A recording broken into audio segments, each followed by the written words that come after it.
Okay, hi everybody. Welcome, and let's give a nice warm welcome to Sheila Johnson. Oh, thank you. You all are so kind. I love our little tent in the woods here. We can talk about anything here. No one's listening. I know. It's just nice and intimate. Except that we're going to put it through my podcast later, so be careful. Oh. Your life really sits at this intersection of art and commerce. Yes. I wonder where your life as an artist and an art lover started. It started when I was very young. I was 9 years old, and I'll give you just a little quick backstory. I'm the daughter of an African-American neurosurgeon who, because he was black, couldn't operate on white patients. We were moved around 13 times. And from all the moving that we did, we settled just outside of Chicago in Maywood, Illinois, where he became chief of staff at Hines VA Hospital. And we were required by this district, we had to choose an instrument. And my instrument that I chose was the violin. Of course, it had to be the most difficult instrument of all. But there was something about the feel of the violin, the smell of it when I opened up the case. I knew it was going to be mine. Yeah. And that's where it took off. And I had a very wonderful experience learning to play the violin, and I had excellent teachers, and it just really dominated my life. And do you think it was partially related to the fact that you were moving so frequently that you weren't swept up in friendships and you were more entertaining yourself? Yes, it really was my saving grace. Mm-hmm. That violin, to be able to even try and get better and better at it. Mm. And when I did, I thought sounded pretty good. My mother said, you can't practice around us anymore. So I would get my homework done, go to bed, and wake up at midnight. I set an alarm. No kidding. And I would go into the kitchen because I love the acoustics down there. And I would practice. And I practiced for 2 hours. And I'm glad it all paid off because then I was able to understand the instrument more. I became a little bit famous within my elementary school and my high school. There were newspaper articles written about this young woman who played the violin. I was and I'm telling you, even in high school, I was selected for the All-State Orchestra and eventually became the first chair. And then my senior year, I was asked to come play with Chicago Civic Symphony, and I did one session with under Jean Martinon with the Chicago Symphony. And that really was my grounding point. That was act one of my life. Mm-hmm. The arts and the experience that I got from that has carried me through my entire life. It's still with me. Yeah. The people that were involved with me as I was growing up and becoming really good on the violin are still with me to this day. Makes me want to flag that the fact that there was art in school, that it was a required part of your school day, has created a path that you're still on decades later. And so maybe the next time we have a chance to raise our voices in support of art in schools, we could remember Sheila Johnson. It's really important. The lessons that I learned from playing the violin, I was organized, I was focused. And playing in the orchestra, I learned how to communicate in ways that you would have never thought, with your eyes, with your ears, watching the conductor. And that has carried me through, and I'll tell you a really quick story about that. I had a town hall meeting with all my employees at one of my resorts. And, oops. I got it. There you go. I'll hold on to this, or do that. And we had received the Forbes triple 5-star award. And I noticed the scores were slipping a little bit. And I wanted to figure out how I could get through to them on how important it is that they needed to regroup, but I had to get to them in a different way. So we brought a symphony orchestra in. The orchestra performed, and I said, what did you learn from this? If you watch that conductor, and if you watch all the people playing in the orchestra, they're watching that conductor. it's about practice, practice, practice, and learning how to communicate and taking responsibility. Mm-hmm. And it worked out so well that the employees gave me a standing ovation, but I did it through the arts. So that's why the arts are so important in everything that you do. I feel as though that every single child should have that experience. Absolutely. Your childhood was interesting. You had this neuroscientist who was so curious that he once brought the brain of a patient he could not save home to the house in a jar in formaldehyde. But he was also terrible to your family. And the book begins with your mom having a nervous breakdown. Yeah, my father was absolutely brilliant. And he lost a patient on the operating table. He was operating on him, and he couldn't figure out why the man died. He brought this brain home, and it was in a jar with formaldehyde. And he took it out and put it on the kitchen table. You could smell it all over the house. And he's picking through it, and he found the tumor. You know, it was really amazing. So I've been kind of binge watching this show called The Resident, and I can really understand that scenario. But as things went on, he suddenly just got up and left us. And what you have to understand in the African American community, in society, we were here. And when he left, my mother's world bottomed out. And she did not have, this is in the 50s, she did not have credit cards. She didn't have a bank account. He would not pay for child support. All of a sudden, at 16 years old, when I found her on the floor with a nervous breakdown, I had to grow up really fast. It was horrific. It changed my life completely, but it also taught me other lessons about taking responsibility for myself and to be able to start setting up ways in which I had to not only take care of my brother and my mother, but to take care of myself. Right. I was scrubbing floors at J.C. Penney. I was taking on multiple jobs, especially in the summertime, just to make sure that we got the bills paid. My brother had to then take on jobs. But it was a scary situation, and women should never forget what was going on back then. Mm-hmm. And still to this day, and I will tell you that once I got my divorce, I went through the same thing. The bank would not let me take my money out and put it in my name. I had to hire a law firm to get my utilities changed. It's still there, especially in the South. You would be surprised. Women still do not have the rights that you think they do. This is what's happening today in politics is just the canary in the coal mine of what is happening. But so by this point, you have terrific work ethic by practicing the violin and being a part of an orchestra and learning how to contribute and collaborate. And then you have this resilience and resourcefulness that says, I can change my destiny. I can leap into action. I can exercise my agency for the betterment of myself, my brother, my mother. You go to college, you meet Bob, you get married, you are ever resourceful, Sheila, doing all kinds of things to pay bills while he's having this vision is developing for BET. And at some point, there was enough conviction to actually go for it. Did your conviction match his conviction that BET could be something? It did. I have to give both of us credit. Because BET, the birth of BET was during the birth of cable. And all the cable networks that were starting up at the time, from CNN to MTV, you name them, no one was paying attention to the African American voice. I could feel it, I could see it. And this was a case where we were able to take a proposal that had been thrown in the trash by a senior citizen that was trying to get funding. At that time, Bob was a lobbyist for the National Cable Television Association, brought the proposal to me. Out of the trash. Out of the trash. And I was crossing out senior citizen and seniors. Oh, yes, you were like search and replacing. Yeah, and I'm putting black in there and rewriting a few things. Because the proposal was, we need a channel just for senior citizens. That's and you were like, well, we need a channel just for Black Americans. Yeah, for African Americans, black.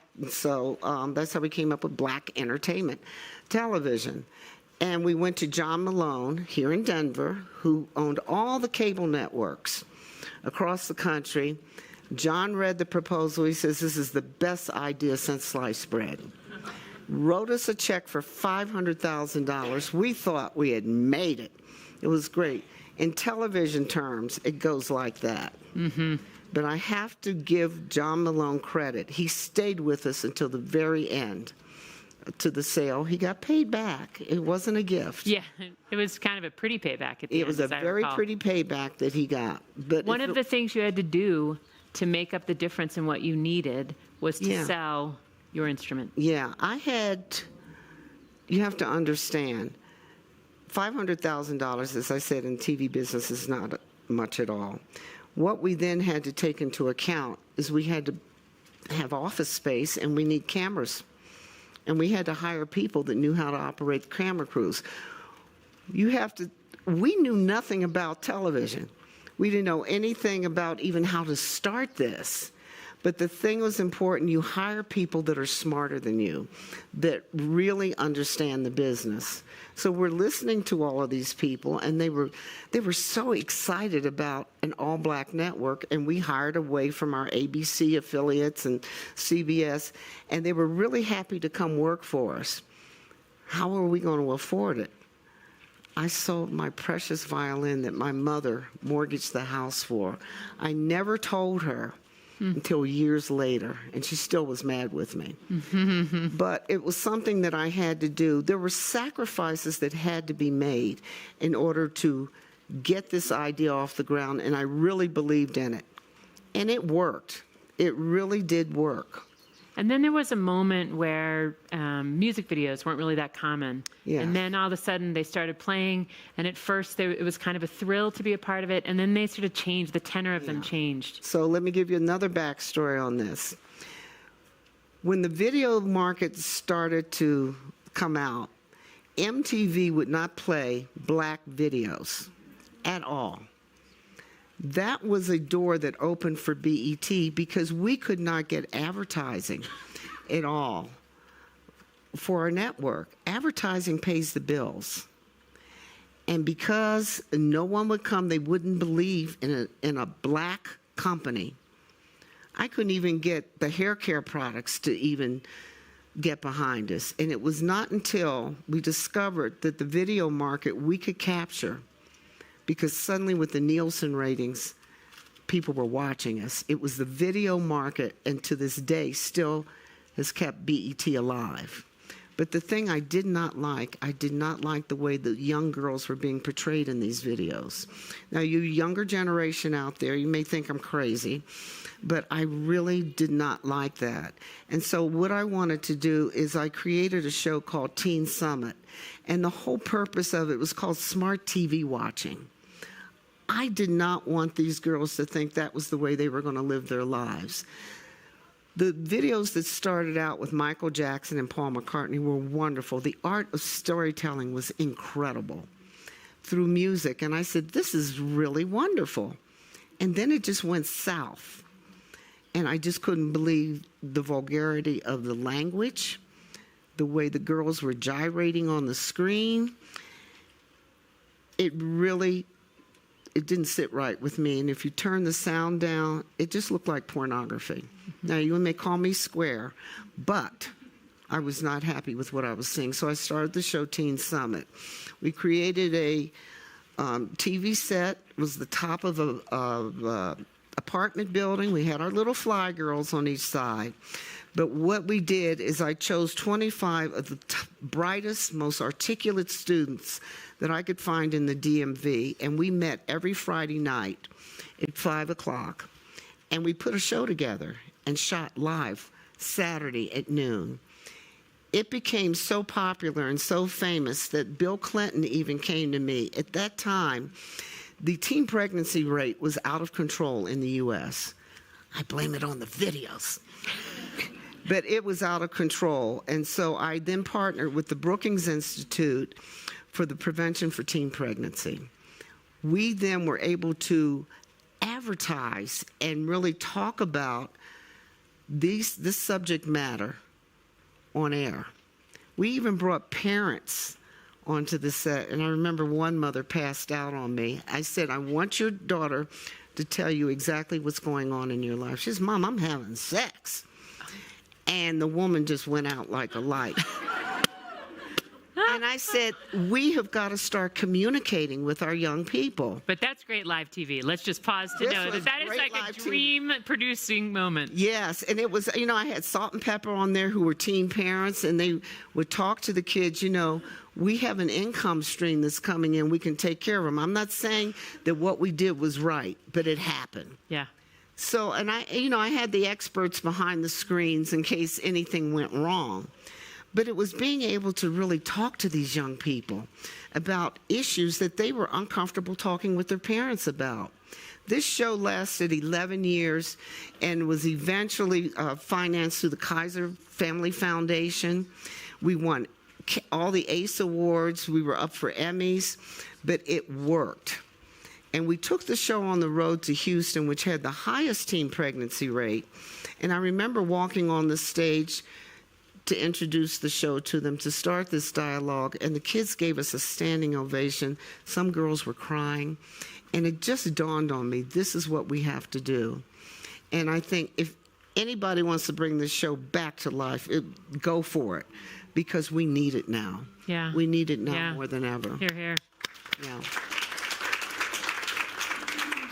So 1991, BET went public. It was a spectacular launch. Yes. In 1997, things starting to change, you're noting in the book. And in 2000, you are fired from BET. Yeah, I got fired from my own company by my ex-husband. But he was not your ex at that time. No, he wasn't, by my husband. In fact, he was not your ex for 5 more years after he fired you. I know. Sheila, talk to us. Okay, I'll be brutally honest. The reason why I was let go, because he had been having parties all these years with so many other women. And when I finally confronted him on this last one, because I had hired this woman in the company, this was just the last straw for me. And I confronted him about it. I said, this has got to stop. And he said, well, it's not. It's not. And I said, well, then, we're going to sell the company. He says, no, I'm firing you. I said, you can do whatever you want, but we're selling the company. But he did fire me. And he had all my belongings moved out. It was on a Sunday afternoon. He had them moved out of there. But even before then, I could see red flags were happening. We were the first African-American company to go on the New York Stock Exchange. He would not even let me go to help ring the bell. But I helped him start this company. There were so many things that were starting to go wrong. And what I finally realized, I was married to a narcissist. They're the most dangerous of all personalities. Because no matter what I did, it was never right. I was either too fat, too ugly, too stupid. I didn't go to the best schools on the East Coast. I said, neither did you, so I don't know. We were in the same college. And And I've seen you naked, Bob, and you don't look that good. That's right. So anyway, it was just torture. And what was also happening to me, and I'll be very honest with you, I was starting to get very, very depressed. My kids even said that you were depressed most of our life. And you don't realize that what is going on in your personal life or in your home, these kids are living this also. And what I also found out, they were talking to me the same way he was talking to me. So I was getting a triplicate of abuse. And this was just going on and on and on. And finally I snapped. And that's when I said, I'm leaving. And when you said you were leaving, you went to your old buddy, Alice Queen. Yes. From your days at Sidwell Friends. Right. And she said, you cannot leave. They said, you're the king and queen of African-American media. Hang in there. Just put up with it. Just put up with it. Now, how many women are told to stay in a bad marriage like that? Mm-hmm. That's the way we were growing up. You don't leave your husband. He can just let him just turn the other cheek. And what I realized, I was so lonely. I had nobody to talk to. I mean, the depression was getting worse. And I remember going into a place called Treetop Toys because I wanted to buy the kids something. And I just fell apart and crying uncontrollably. And the woman said, should I call an ambulance? I said, no, I'm going to be okay. I still get a little when I think about this, but... Was there a trigger? Was there something you saw there? No, it was just, I was at the lowest point. I was just at a low point because I had been suppressing what was really going on. Mm-hmm. And I wanted to put a brave face. I did not want to repeat what my mother had gone through. Right. That's what it was. And I even thought about why I even married him in the first place. I shouldn't have. But it was a case where I wanted to be loved. I wanted to be... Who doesn't? Yeah. I mean, I wanted to be respected for me. I knew inside what I could do and what I needed to do. But it was just so demoralizing the way I was treated, not only privately, but in public. And I remember we were supposed to be going to the White House, and I was all dressed and ready to go, and he hadn't shown up at the house yet. And he ran upstairs, and he put on his tuxedo, and he came down and looked at me up and down. He says, I'm not going out with you looking like that. He already had the other woman in the car, So it was things like that. And lately, I was up in Vermont. I forgot what I was up there doing, but I ran into some other innkeepers. And they told me, I'm still discovering stuff. They said, for your 50th birthday, I was throwing a birthday party. My daughter is a rider, and she was competing, and I threw a 50th birthday party. I had bought out this entire inn. It was the barn, the round barn. And he kept calling and said, I can't get there because I'm still busy at the office. What I had found out, he had the woman stashed at another inn, and he would come in and make his little appearances. And I just found this out. And I started crying all over again. And I have men who would come and say, yeah, he was sleeping with my wife too, So, I mean, the stories just keep coming. And I'm like, I just don't want to hear anymore. Right. So what have you learned through therapy and unpacking all this and then writing about it, which is such a reflective act that you can offer out for other people to take note of? Well, first of all, I should have listened to my mother. She saw the red flags from the very, very beginning. And then my teacher, Susan Sterrett, she always said to me, Sheila, I don't think he's worthy of you. Now, she's still alive, and she's in the book. And those words really still ring in my ear. But what had happened during that second act, there were so many lessons learned. I think even in my darkest moments, I finally learned that I had to reach out and get some help. Because I wouldn't be up on this stage right now. The depression was so severe that I went through 3 years of therapy. Because I was blaming myself for everything. And we as women do that.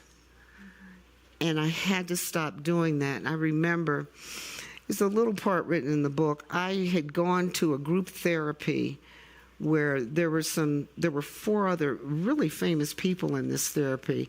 And I'm sure you heard of this thing called Nexium. That was the beginning of that. I didn't know. I only went to 2 sessions. And I remember it was being held at the Carlisle in New York City. And these were people that were going through a similar situation.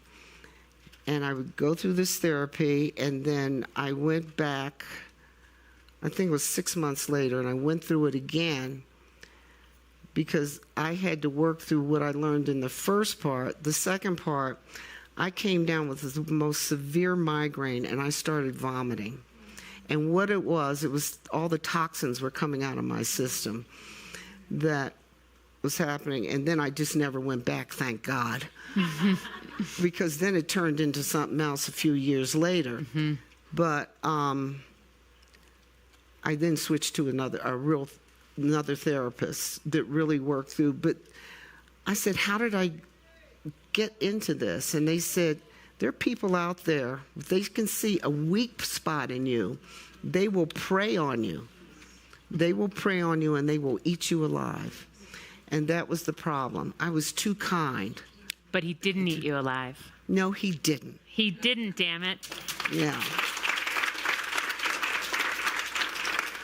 In 2000, you're walking through Times Square and you look up and on one of those tickers it says, BET bought for $3 billion.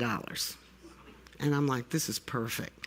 I called my lawyer. I said, how far are we into this divorce? He says, we're moving as fast as we can. Yeah.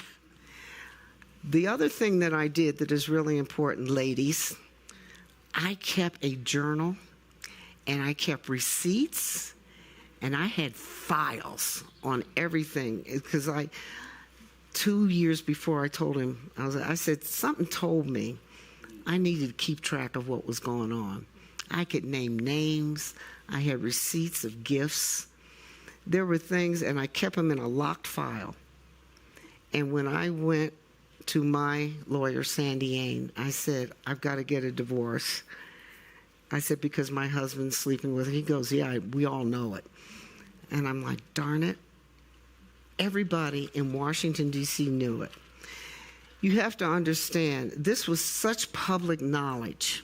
Mm-hmm. The reliable source had been writing about it.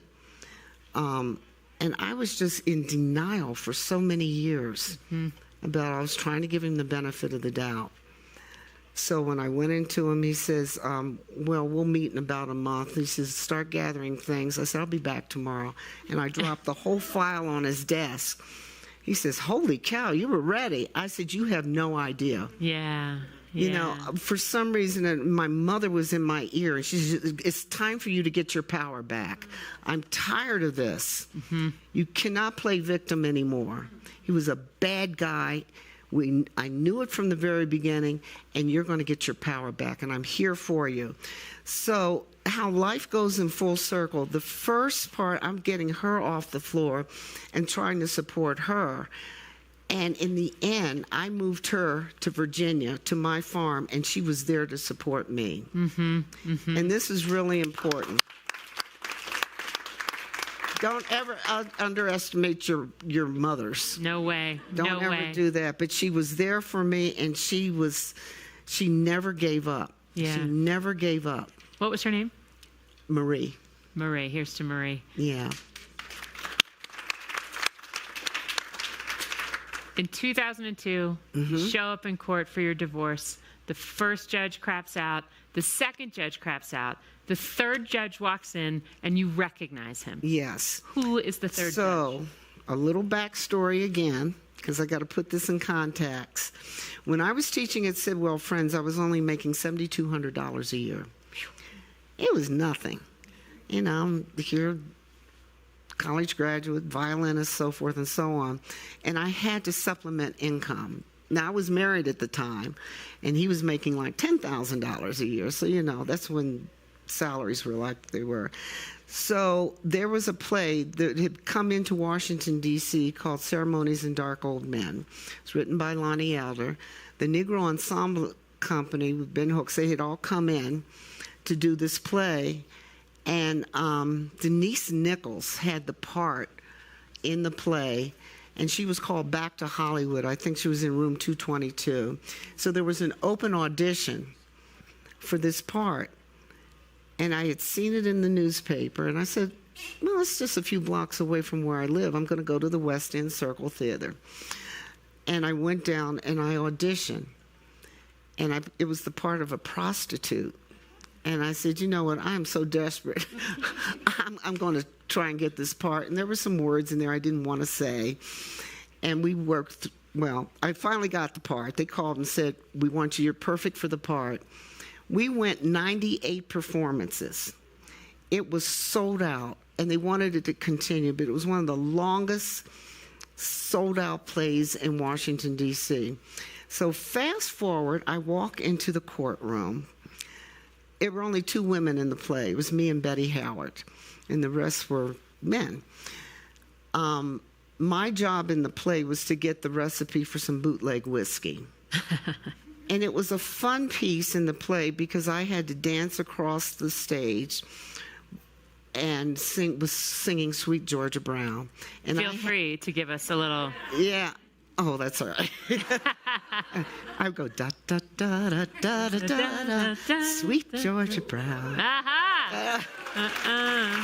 And he was named Russell, and I say, "Oh, come on, Russell, just give me a little bit, just come on." And he would say, "Oh, baby, yeah, you know." So we played this part out for 20 minutes, and Russell and I fall in bed together. And this is a timing situation. And all of a sudden, I said, "Oh, Russell, come on now. I need you to give me some information here." He starts snoring.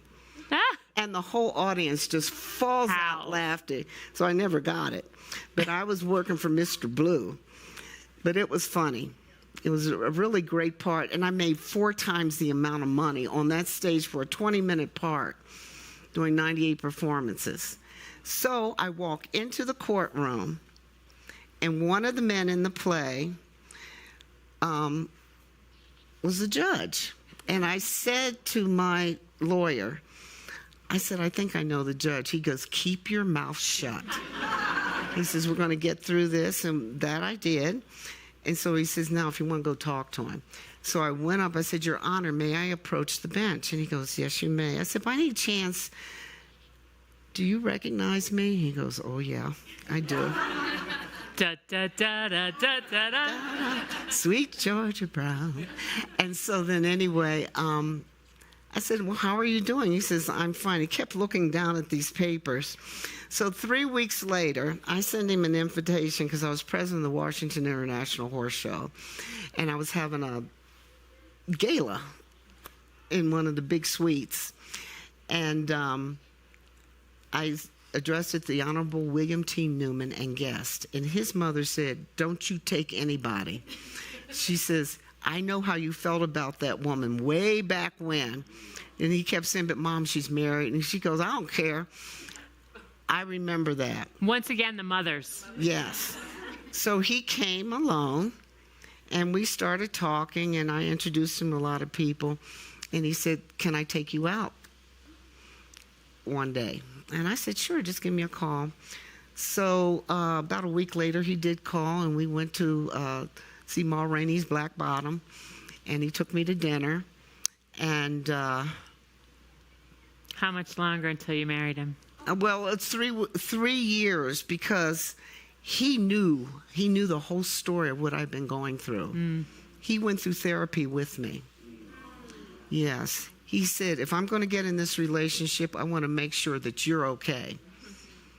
And so I really respected him for that. Yes. And so 3 years later, we did get married. And you got married. You had a wedding. I saw the pictures. We had a wedding, 750 guests. Yeah. It was a beautiful wedding. We did it on the horse farm, and he's just been amazing. So since you left BET, you've stayed awfully busy in the business world, and you're still in this nexus of entertainment and art and commerce. Right. So you're doing hotels. You are a part owner of 3 different sports teams. Right. Tell us, what is your favorite project right now? What are you most obsessed with? This place. Aspen? Yes. I don't know if you all have seen what we've been working on for the past 2 years. The Walter Isaacson Center, and next to the Madeleine Albright Pavilion, and the restaurant. I mean, the food is exquisite. We got the most wonderful chefs. West End Social. I was going to call it West End Circle. That was the theater. Social. I mean, when I took on the job, when we won the bid to do this, I had been obsessed because I had been here before. I was here when Al Gore was doing his environmental thing. I knew where the problems were. And I had to convince not only the people that wanted to hire Salamander, but also the Board of Trustees, that we could really elevate this Aspen Meadows to a whole new area. This is a business, even though it's a foundation, but I wanted to start making some money. I wanted to develop it in a way that it could be sustainable for years to come. And the best way to do it was to look at every little part and piece to see what Salamander could do to help it make money. So Salamander's so interesting because the way it began is that you were driving around your town in Virginia. Right. And there was a storefront that had a flag that made you crazy, understandably. This is really interesting. When I moved out of D.C., I had to get out of there because I was fodder for gossip, you know. I decided to move to Virginia. I knew the countryside very well from my daughter's horse shows. And every time I drove into the town of Middleburg, there was a gun shop called the Powderhorn that had a Confederate flag in it, window. I got madder and madder. I said, this has got to stop. The town was bankrupt. Half the place was boarded up. It was just a mess. And I could see what needed to be done. My kids were going to the Hill School. They had the greatest arts program I'd ever seen. Very talented teacher. The first thing I did was to buy that gun shop and take that Confederate flag out, and we turned it into a wonderful food market.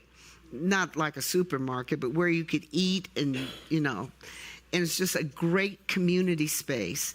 The second thing I did is I built a performing arts center. This is when you have some money, you know, you can do the things that you want. The performing arts center is just spectacular. And so I said, I want to create a space where kindergartners can stand on that stage and feel comfortable, and then we could bring even adults on there and perform. And it's turned out great. But then a broker came to me and said, you know, there's 340 acres that are available. The late Pamela Harriman, you know, she died. She was our ambassador to France. And this was the last of the Harriman estate. And I went up on that property and I looked at it and the light bulb went off. I said, I'm going to build a resort here. And I just thought it was the greatest idea. I forgot I was south of the Mason-Dixon line. And I remember I designed the sheets. The design was done. I had flown all the way to Newport Beach to a Wimberley, Allison, Tongue, and Goo. I liked their work because I had seen it in South Africa of other resorts that they had built. Everything was done. And I remember holding a party up on this property. Everybody showed up. They grazed through the food. They said, oh, Sheila, this is the greatest idea. The next morning, I was going to Dulles Airport. On both sides of the road were signs that said, don't BET Middleburg. I called my attorney. I said, I think we have a problem. From that point on, it was the nastiest racial fight that I thought my divorce was enough. I jumped out of one fire and into another one. My life was threatened. My kids' lives were threatened. It was written up in the papers. It got to the point where interstate mail fraud was coming through newspapers. The FBI finally came in. They were able to track the people down who were sending the hate mail. People were jumping my fence. I ended up having to hire a Golden SEAL team to protect myself and my family. But I had never been so frightened in my life. I thought this was over with. But it had really raised its ugly head. And to this day, I'm still fighting it in ways. It's not as bad, but it's still there. And I think with the way politics are going on now, people are getting meaner. They're coming out from under the rocks. And I'm feeling the brunt of it. But what has happened, I finally, after 10 years of fighting the county and the town council, do you know I won by only one vote? One vote. And I'll never forget that night as long as I live, because I'd never been more frightened. Because people kept saying, you just need to give it up. Give it up. I said, if I give it up, I'll never be able to live with myself for the rest of my life. But I kept fighting. I had that resilience that I wanted. And my mother kept saying, don't give it up. Don't give it up. And so we won by 1 vote. We won. You still won. So, yeah. So what had happened in the meantime, we were able to start building. Suddenly in 2008, the recession hit. J.P. Morgan came to me and said, you need to mothball this project for a bit. And I'm like, here we go again. So about 1.5 years later, they said, you may resume. You may resume. So I was able to finish out the resort. It turned out amazing. There were about the lines of people that just wanted to come in. But I will never forget standing up there, and David Gergen had been with the March on Washington, and he said, Sheila, I'm going to be there for you. I had a Washington Wizards showed up, Donna Karen showed up, Tim Gunn. Peter Gunn was a TV show.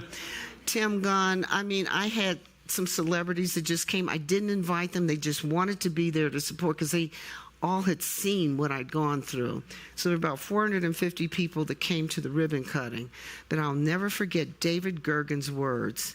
He says, this woman, the stars are going to shine down on this property because here's the first African-American woman at the foot of the Bull Run Mountains where the Civil War was fought. And look at what we have here.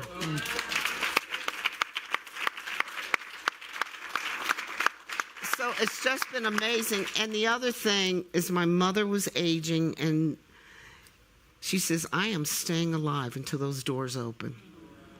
And she was there. Rachel Robinson was even there. So I really had some great guests. And we rolled her in, and she just started crying. And 3 months later, she passed. But it was amazing. It was really amazing. Yeah. So since then, that has been the crown jewel of the salamander. And I do want to tell them what the salamander means because people ask. When I bought my farm just outside of Middleburg, it was owned by a Bill Ildesacker who had named it some Cotswold or something like that. And I was told that you should never change the name of a farm. It brings bad luck. And I said, that name has bad luck written all over it. I said, I don't want it. I said, who had the farm before?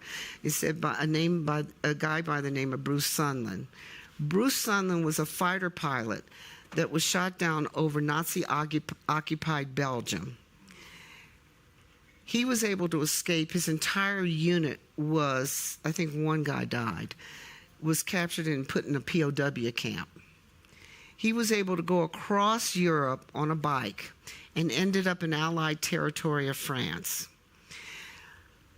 So the U.S. came to him and they said, we've got to get your unit out of this POW camp. We're going to give you the code name Salamander. And he says, well, what does it mean? They said, it's the only animal that can walk through fire and still come out alive. And at that time,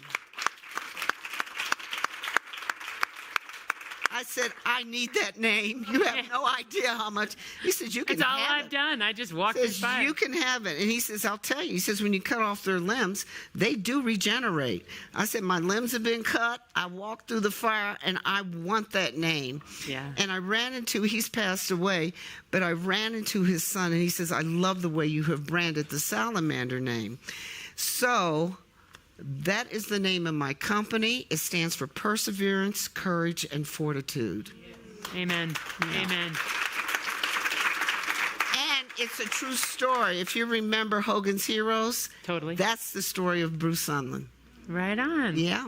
All right, so we have a few minutes, and then I'm going to end the session by asking Sheila to read the last 2 pages of her book. So how about 2 or 3 questions right here? Hi, Sheila. Hi. My name is Sarah Bond with the KIP Foundation. We often hear the term, money can't buy you happiness. So It doesn't. I really appreciate your vulnerability, talking about your divorce and dealing with depression. My question for you is, what is keeping you happy these days? What is what? What is making you happy these days? My husband, my children, and really to be able to say, look how successful I am now. That is the greatest revenge. Because I've been told all my life that I was never going to be successful, that I was stupid, I was this or that. Don't listen to those voices out there. It is just, people think I have very short memory, but I remember those people that didn't support me. And they run, oh, this is my best friend, Sheila Johnson. I'm like, are you kidding me? I'm not dumb, and I remember all of this. But I even have to say, even with the resort in Middleburg, it's amazing how so many of those people that fought me are up there at the bar. Oh, yeah, this was our idea. We're just so happy. But we do call it Middleburg's living room. And with all of our properties, the main room that people enter, we call it the living room, even here at the Institute. That's nice. We have Walter a question Isaacson's right here. living room. Yes. Oh, you can both ask a question. Oh, okay. I don't want you to leave here fighting. No worries. Ms. Johnson, thank you so much. My mission in life is to try and improve the image of Black women and girls in the world. That is my life mission. It is what I live for from when I was young.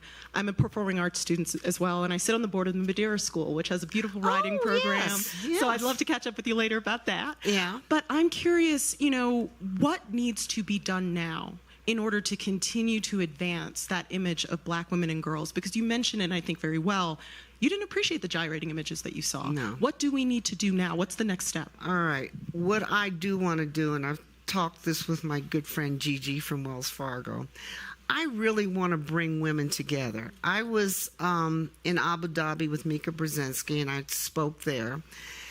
And it was a very diverse audience, but the Black women came to me and said, we need you. We need to get together and talk to one another. We need to uplift one another because we don't have people that really lift us up. We have got to support. I want to talk about our issues. I want to talk about what I went through and the way I was demeaned and the way I was treated and disrespected.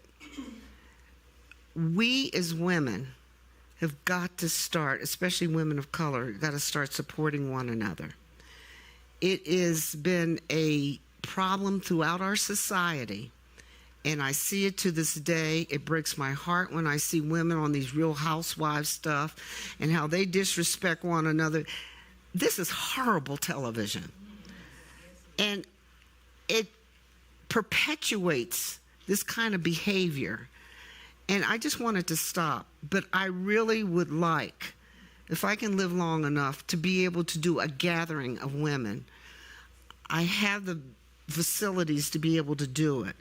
But to be able, and we can have these real communications and really talk to one another. Love to help you with that. Let's do that. Yeah.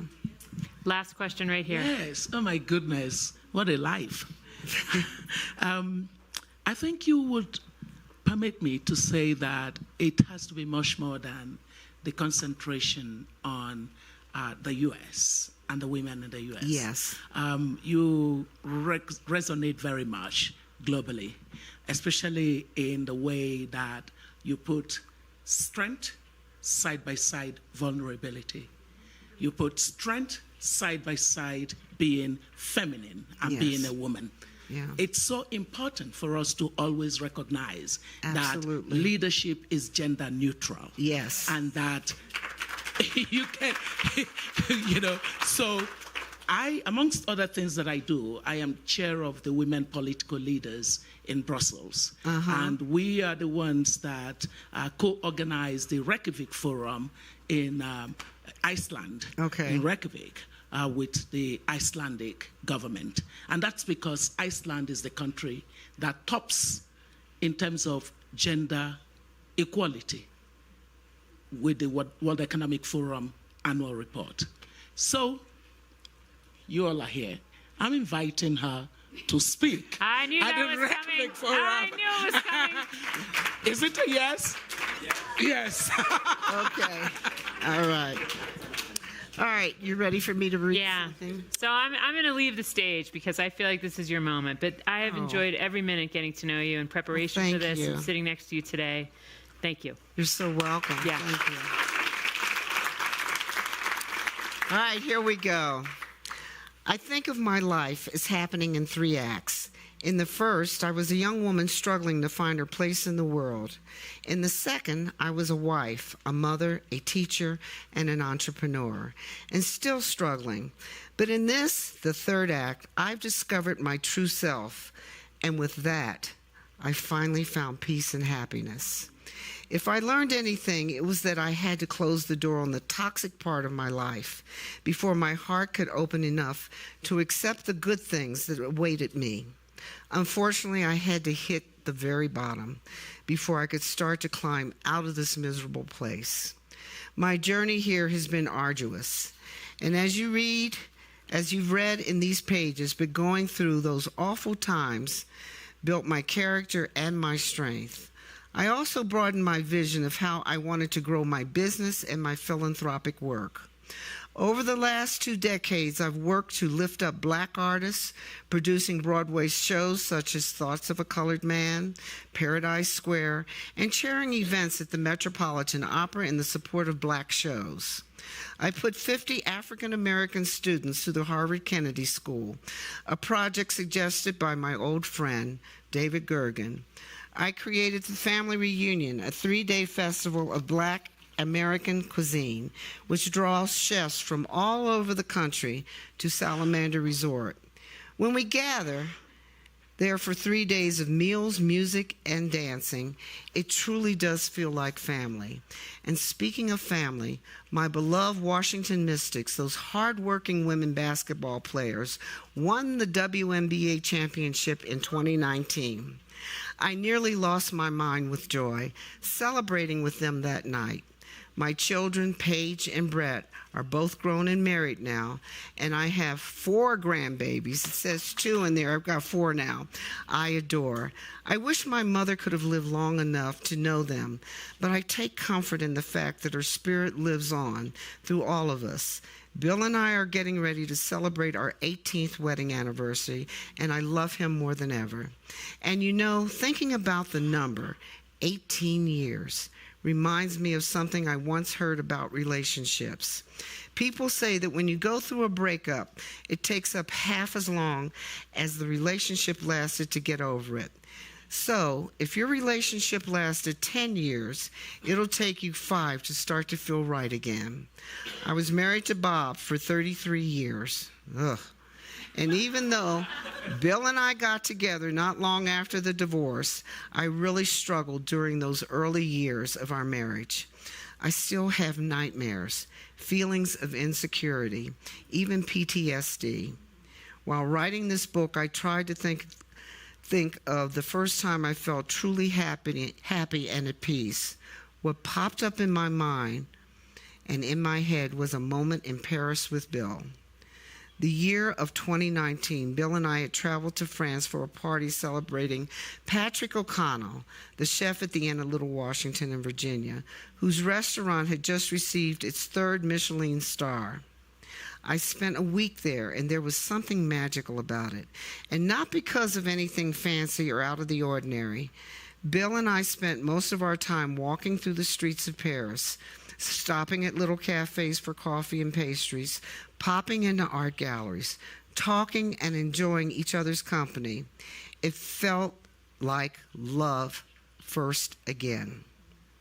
That flush of excitement and the happiness of simply being together. Our hotel room had a view of the Eiffel Tower, which was lit up in bright colors for Fashion Week. One evening, we just sat at the window, enjoying a drink and talking. And as I took in that magnificent view, my heart swelled. In that moment, I thought, I'm okay. I looked at Bill and said simply, I feel truly happy. Maybe for the first time in my life, I was at peace. I knew I was loved. And at long last, after a lifetime of second-guessing myself, I believed that I deserved it. 16 and a half years had passed since my divorce from Bob. Exactly half that time we had been together, I was finally free. If I could go back in time and talk to my younger self, I would tell her this: trust your instincts. Get to know who you are before you give yourself to someone else. Believe that you can find happiness and that you deserve it. You're going to be okay. You're going to be okay.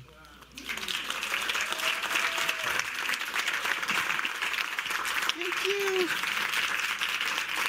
Now I got to get down. It's pretty high. Thank you.